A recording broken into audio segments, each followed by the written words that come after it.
Eccoci qua, mister Luca Nardo. Oggi non vi è riuscito ciò che avevate fatto in casa agguantando l'1-1. Ci siete andati però vicino, il nostro portiere ha fatto una grande parata e vi ha tolto il pareggio. Come giudica questa partita? Ma è stata una partita dove sicuramente gli episodi hanno fatto la differenza. Sicuramente noi non abbiamo giocato come sappiamo fare bene, probabilmente in casa siamo un po' più intraprendenti, fuori casa un po' di problemi ce li abbiamo. Diciamo che nel momento in cui dovevamo stare un po' più attenti abbiamo subito il primo gol, ci ha un po' condizionato un po' tutti. Ci abbiamo provato, ma devo dire che il Portogallo oggi ha dimostrato di essere più solida, più squadra. Noi probabilmente abbiamo avuto 2 o 3 occasioni che potevamo essere anche un po' più fortunati, nel senso che il portiere ha fatto in quell'occasione veramente una grande parata distinto. Probabilmente se riuscivamo a metterla a posto saremmo riusciti a portare a casa qualcosa.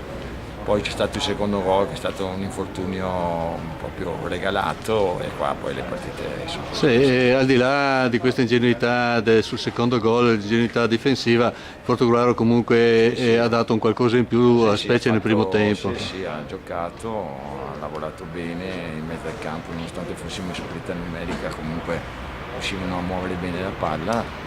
Mazzarella che rientrava dopo un po' di giornate dove non c'era ha dimostrato di essere una prima punta che comunque sa far lavorare bene la squadra e noi qualche disattenzione di troppo, un po' in difficoltà anche nel riuscire a costruire qualcosa davanti, siamo stati un po' impalpabili nel senso che non siamo mai riusciti a far salire la squadra. Diciamo che l'analisi della partita va un po' qui. Portogallo oggi molto più squadra, noi un passo indietro alle ultime prestazioni sicuramente, però ci becchiamo le ferite.